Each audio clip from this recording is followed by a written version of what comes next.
Ay, Oh my perfect. God. Kutsinta na yun siya.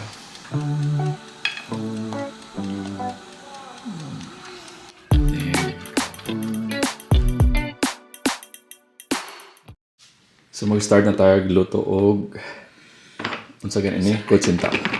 So that's 1 cup of unsa na siya? All-purpose flour. And that one, Cassava. cassava flour. Cassava flour. Oh, okay. Tapos 1 cup gihapon. 1 cup gihapon. Boy. Ay, nagkapulit na usik.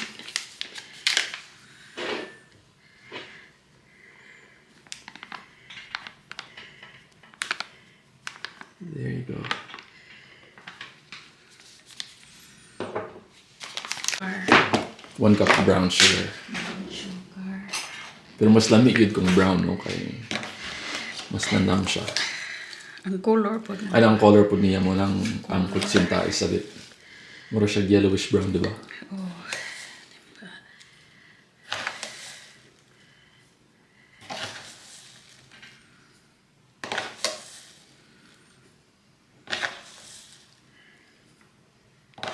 Okay, so na ang sugar. Okay, 1/2 teaspoon of 3 cups salt water. asin and 3 cups of water.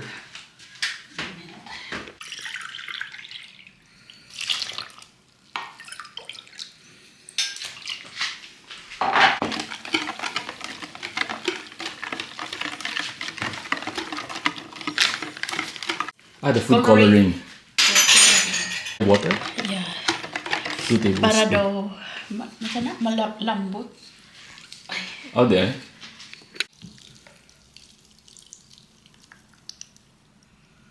Okay, so ayun siya sa section. Oh, and now, ginabot ako naka-butter sa ano.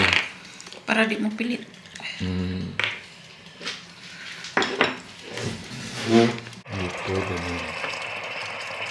So, pila na siya ka-minutes nga steam? 15 to 20.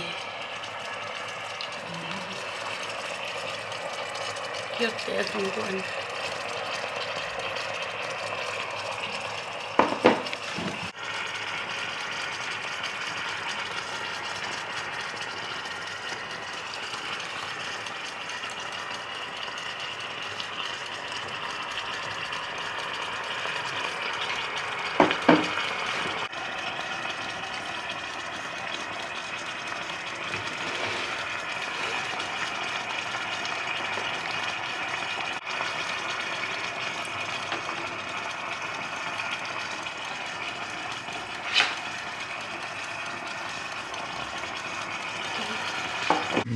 Basically, that's it. Maghulat na lang, no?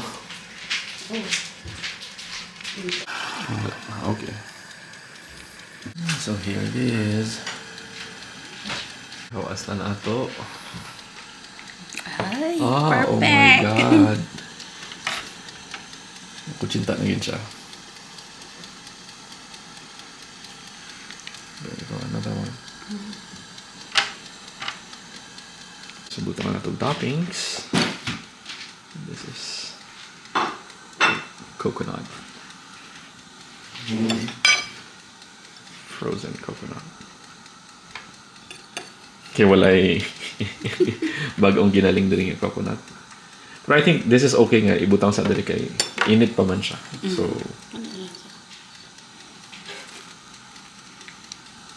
there you go. Pagod na wunsa.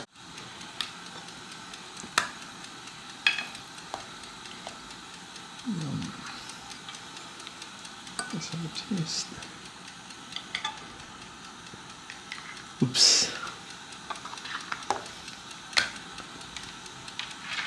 There you go. Unta.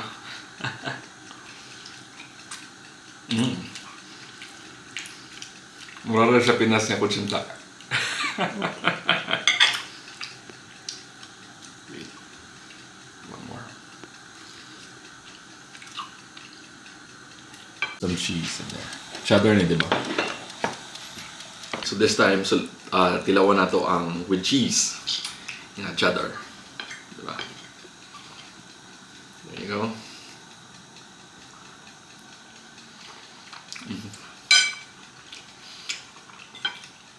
Lamig siya kay strong kayang flavor sa cheddar.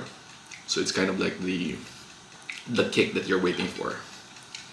So lamig di ay kung cheddar ibutang nimo aside sa lubi. Because ang lubi diri sa Germany, this is frozen and it's not as good as the ones in the Pinas nga kanang ikaw pa ni kagud. So cheddar di ay ang secret. Kahit karon si Tita Gemma dilis daw siya magpa video.